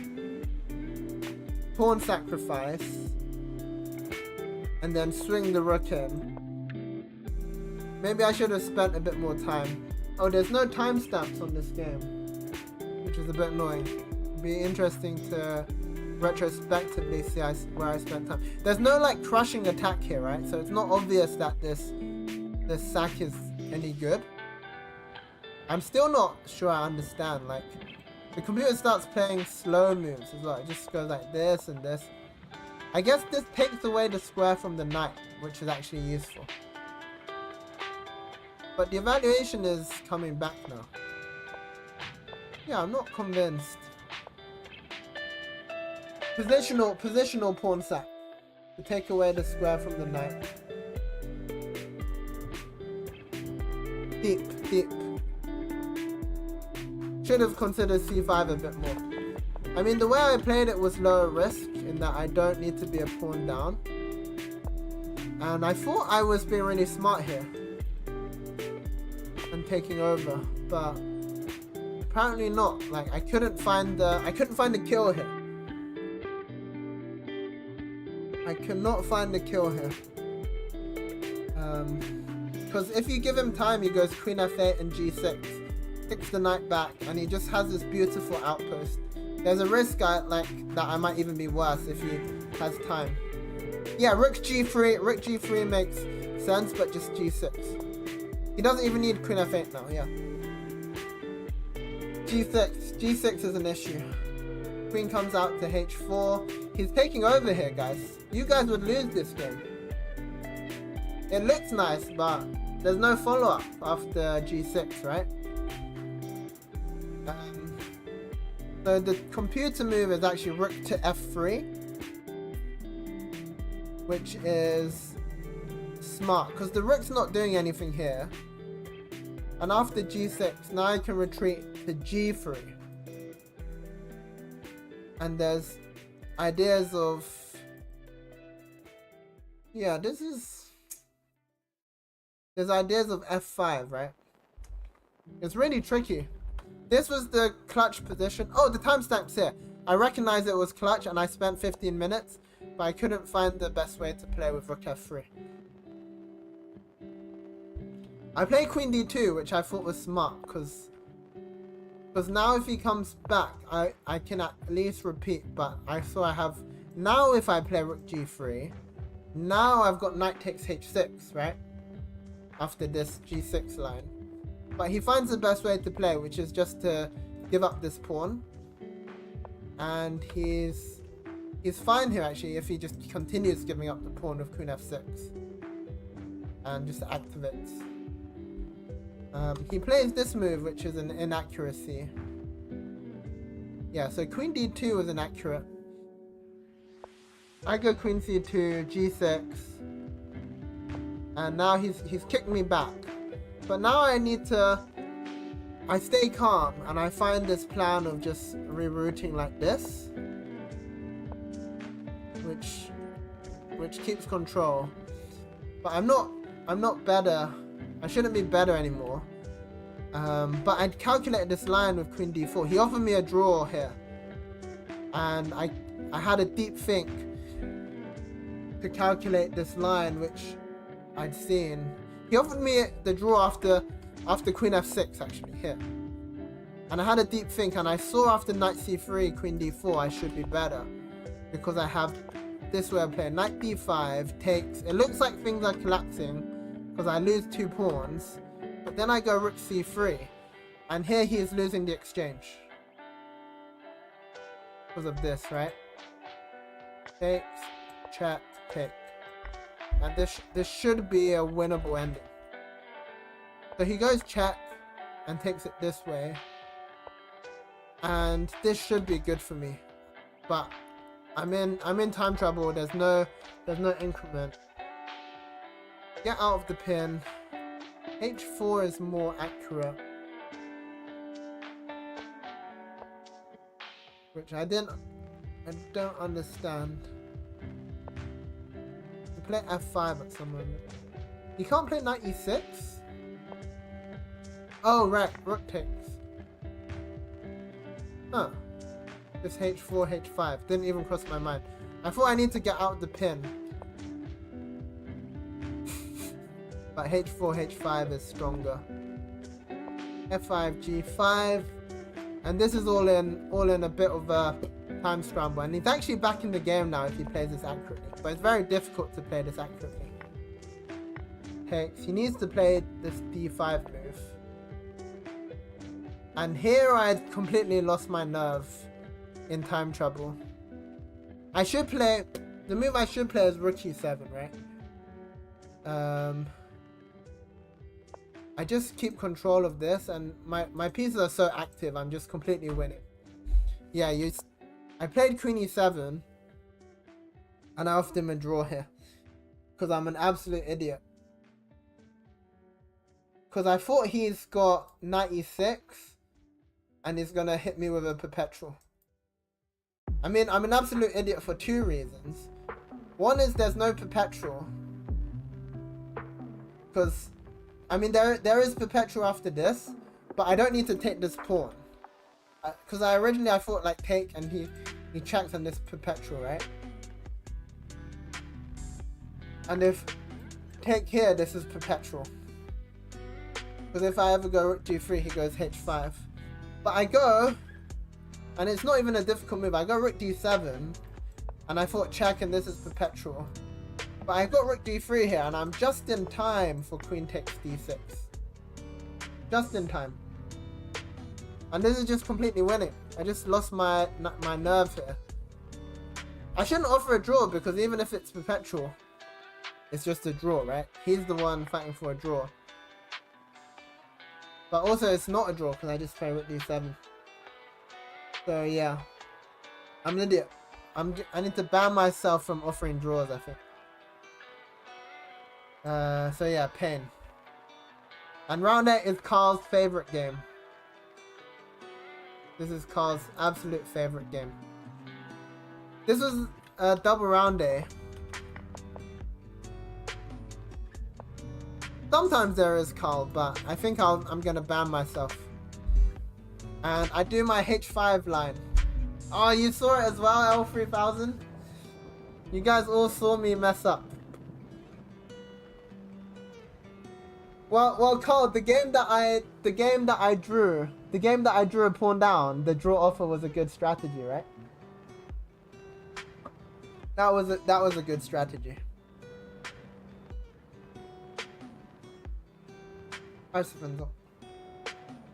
Okay. So here is round 2 of my beautiful H5 Sicilian. He goes bishop E2, and this is where you switch to a dragon setup. And he takes and goes E5. And here, my guys, here is one of the beautiful purposes of playing H5. You can retreat the knight to H7. You can retreat the knight to H7, and suddenly white has no advantage. White has no advantage here because of this knight H7 retreat. I need to get some sugar in me from this orange. It's crazy, but this is just equal now. Okay, goes bishop E3. I develop bishop g7, I castle, and now I need to make a decision. Do I go d6 or d5? Because I wasn't really sure. But it makes sense to go d6, because d5, he also has the option of e takes d6, right? So, okay, I go d6. Yeah, bone meal, it's a great surprise line.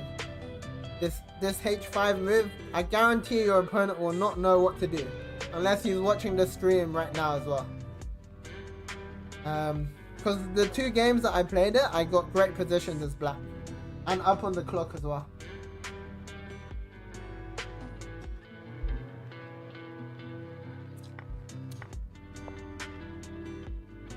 Okay, here comes the trade.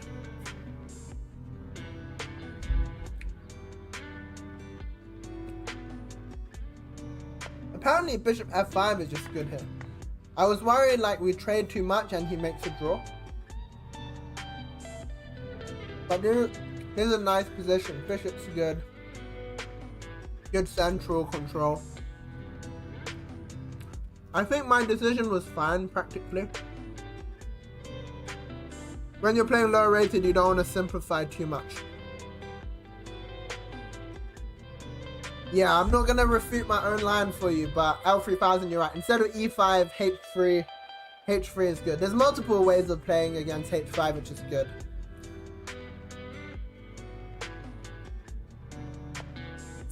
Okay, he goes bishop F3.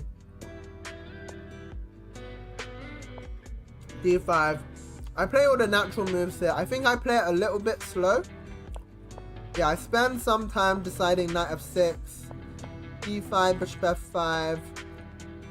And now I'm kind of confused what my plan is.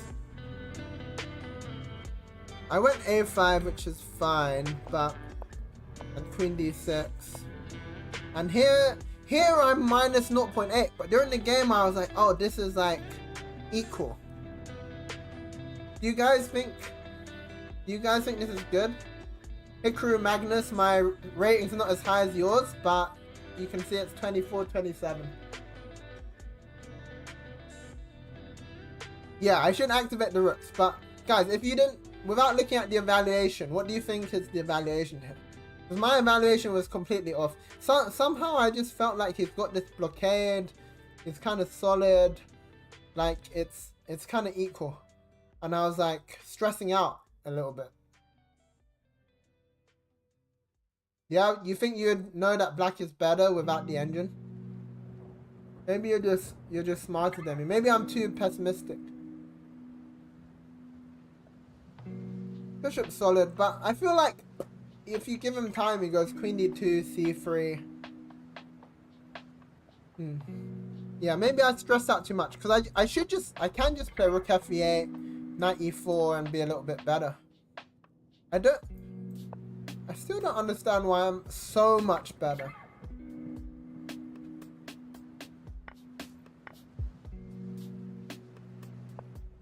Wow, bishop to f8. Bishop f8 is not a move on my radar at all. What is that? Just to avoid the trade.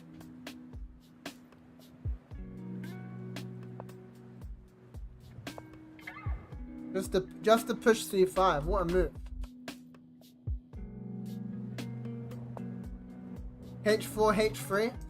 I don't know if it does that much though. h4 and if he just ignores me, right? Even if you get a pawn to h3. But I think I stressed out too much here. I fought for ages and played this rook to b8, which is actually fine as well, because I thought I want to keep the rook on a8. Okay, so I was playing fine up to here, and now I see an opportunity to fight for the dark squares. Knight e4 was an option as well. I was always afraid like trading too much, but this is good, isn't it? Yeah, now that I look at it with the engine, of course this is good. My pieces are better. My pieces are just better. No weaknesses. Lutovsky, well, I'll check that after we review the final two games, yeah? Okay, I go knight d7, which is fine. And here I do a bit of a dumb decision. I take on here, which maybe I shouldn't rush. Queen f6 is a nice move, but I mean this damages the pawn structure. Like it's kind of a better knight against bad bishop. And here I think I should just play queen f6 and play this middle game and grind him down. High rated player, right? I go queen b4, thinking that the ending is excellent.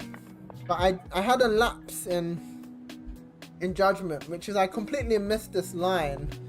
Like he goes rook c1. And suddenly, he just ignores me. He takes and doubles up and he makes a draw.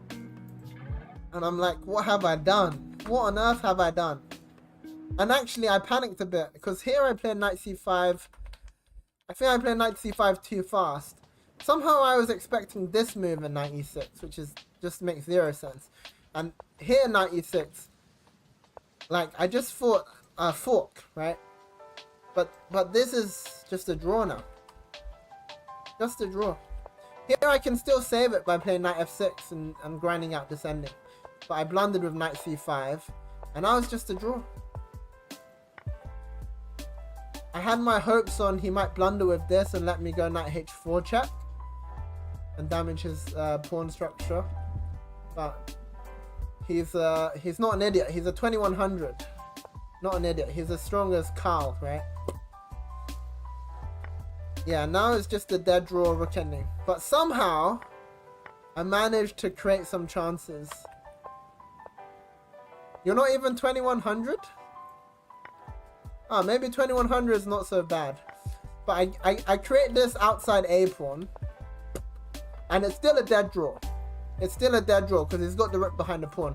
In fact, even without this pawn, it might still be a draw. Actually, I'm not so sure, but definitely with the pawn, it's an easy draw. And he finds the plan, which is you just push the pawn up the board. And now I'm paralyzed. But now he does something really dumb. He goes king h3. Like if he just waits like this, I was ready to take a draw.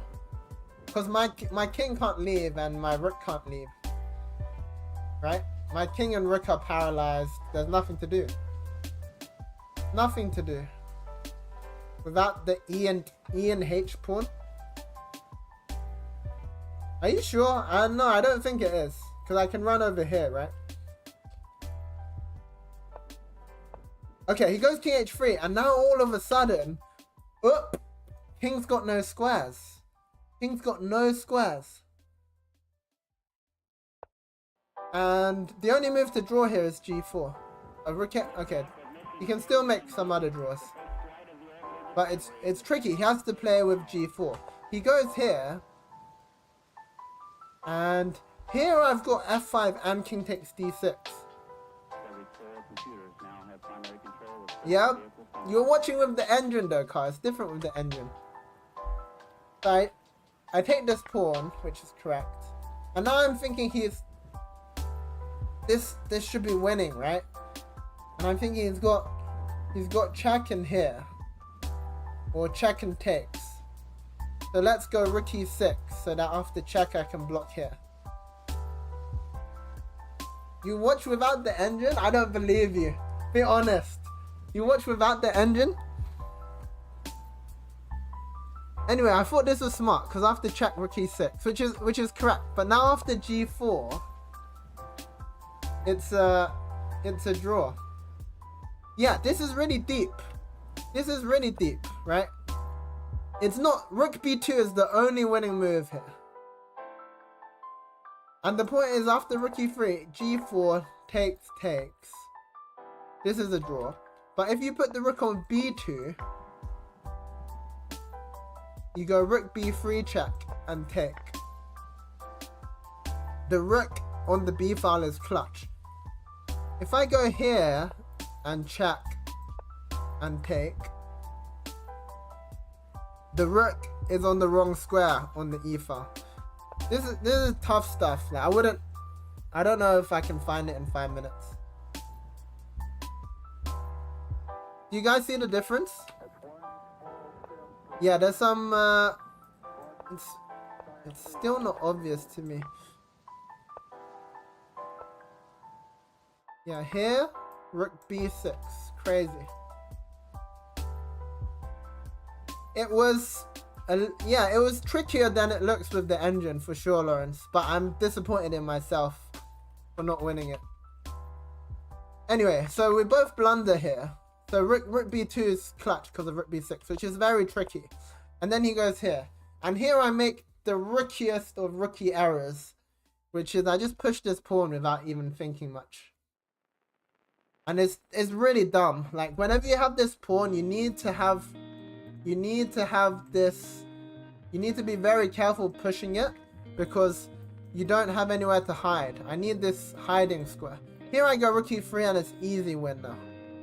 Easy win. I just run the king up. Although I did have good reason. I'm 30 years old, Lutovsky. I did have a worry of what was my reason. There was some line where he pushes. What's the line? The thing about this is I stop his passed pawns as well, right? No, it's just crushing here. It's just crushing. Because he can't create a passed pawn.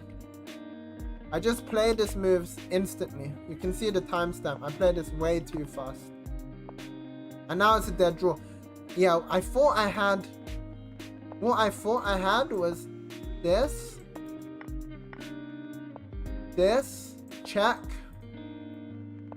And block. But then this loses. I mean, that would have been really embarrassing. Because he queens of check. Queens of check. But I'm one tempo too slow, right? I'm one tempo too slow. But I can forgive myself for missing rook b2. But playing a2 was so dumb. So dumb. And here I realize it's a draw and it's just pain. Should have just played rook e3, it would have been easy. And I could have fought for longer. I had 6 minutes, right? I felt a bit of time trouble, but the game's going to end soon. It's a rook ending. So that was a big, big cook-up. And then the final game I'm just going to show quickly. 30's young, Lutovsky. Not that young, right? The final game I'll show you guys quickly. I played d4 because my opponent plays the King's Indian. And as you guys now know, the King's Indian is a bad opening. And I did this fianchetto stuff, and my opponent's 11-year-old prodigy. And I remember when I was 11 years old playing the King's Indian, I got crushed by the fianchetto so many times. So I decided to do the same to him, and it worked like a dream. Because he just plays the standard King's Indian plan of playing for f5, right? And it just doesn't work against the fianchetto as well, because there's no attack. Ah, nice. Good luck to him. Hey, donkey. Yeah, the King's Indian is bad. Bobby Chang told me it's bad. And from my results, it is pretty bad.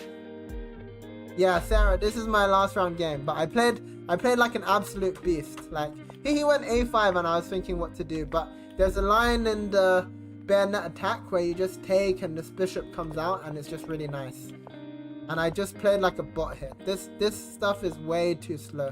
He wasted time with... I think he wasted tempo with knight f6.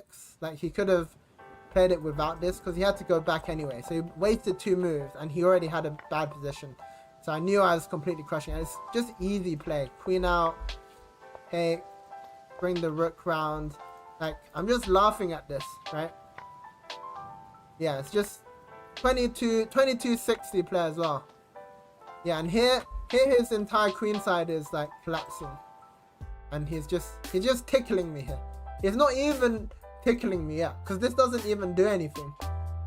So he panics a bit and does this, but now I take and play queen f7. And it's just crushing. And I see a way to get into this ending, and the finish is quite nice. I sack a pawn to activate the bishop, and I sack the exchange, and then this pawn is unstoppable. And the kids these days, they don't like to resign, but it's alright, we played to the end. And this game, guys, I had a 99% accuracy. I swear to you, I didn't use an engine. Like, the moves are quite easy, but maybe I need to start playing more d4. Maybe I will start playing more d4. But yeah, there you have it, guys. Isle of Wight. Let me show you the roundup of my rating. I ended up losing 4 rating, I think. Wait, where's the... How do I get to the chess results?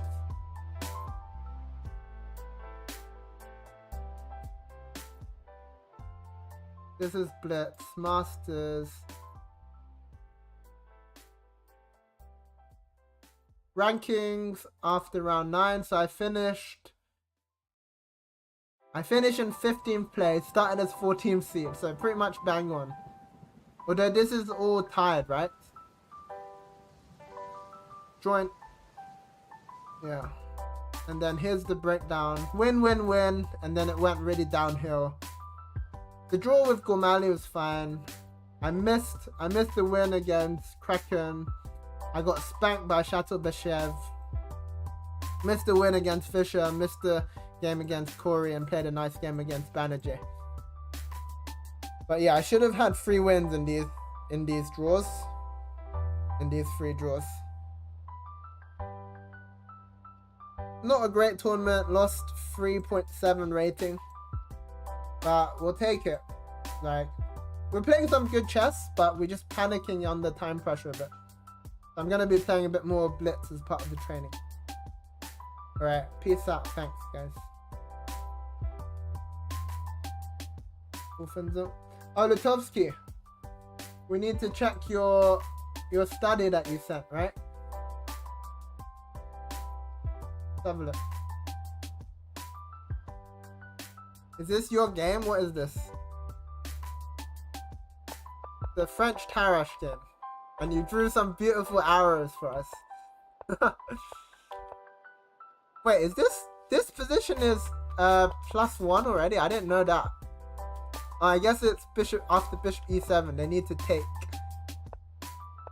But I didn't know this position was so good. Wow, knight f4 is crushing, right? I like these types of positions. Look at that beautiful knight. He can't go g5 because of this and check. No knight f7.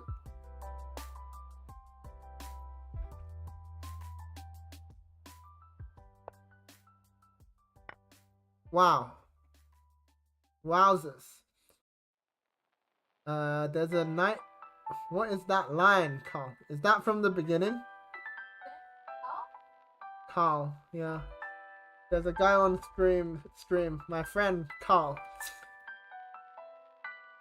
Is that a good line? It sounds like a bad line. I'll check that in a sec. Yeah, this is just crushing, right? Oh, this is the game? This is the game. Piece sacrifice. Yeah, look at all these pieces on the back rank. Maybe I'll pick this back up as white. Now you just need to finish him off, right? The opening's nice though. So where did black go wrong? Did you draw these arrows, man? You drew so many arrows. Alright, we'll check one more. We'll check the lol what line. I don't know if this is good for you, man. Why do you study this? Okay.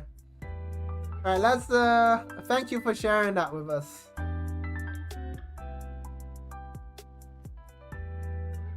Alright, let's what's this line that Carl's saying?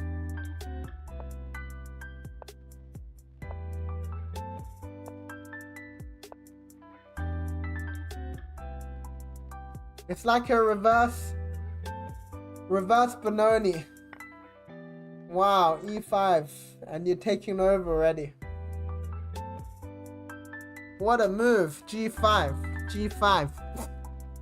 with a 51% win rate for black, because when you play it, they're just like, yeah, I can see that. Alright, guys, you got a new weapon against the Reti now. D5, D4, G4, G5. So what if H3? H3 is the better move. And then you go H6. And just play it slowly and they're still happy. I want to check out this all play all. Wood green, Lawrence's all play all. Wait, Lawrence, where do I see it? Oh, is it here? It's here, right? Let's How did Suprajit do? Oh no, Marcus lost. I was rooting for Marcus. Yeah, look, this 11-year-old's drawing against 2300s. Marcus Harvey is my guy, but he's losing in these Caro-Kann positions.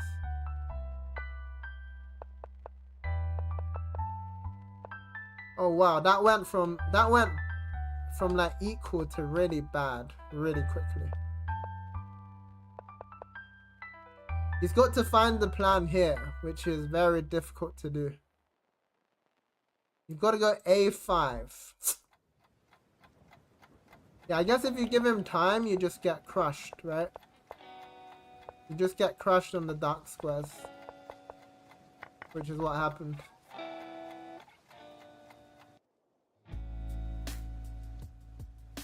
Knight F3, G5. You mean on move 1, or do you mean the?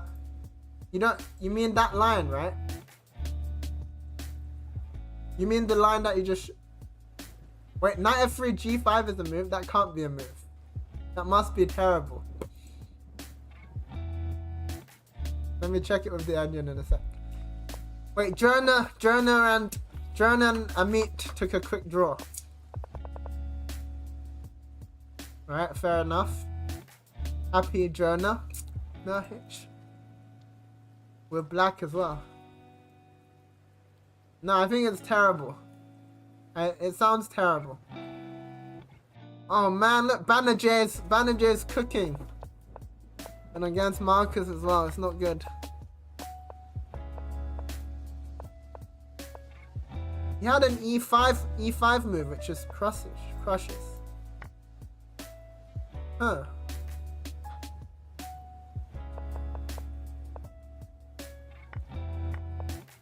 Alright, I need to check this out then. Man, he missed E5 and all of a sudden Black's just happy.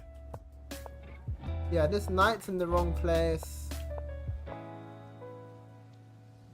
Oh no, it's not good. It's not good for Marcus, but man.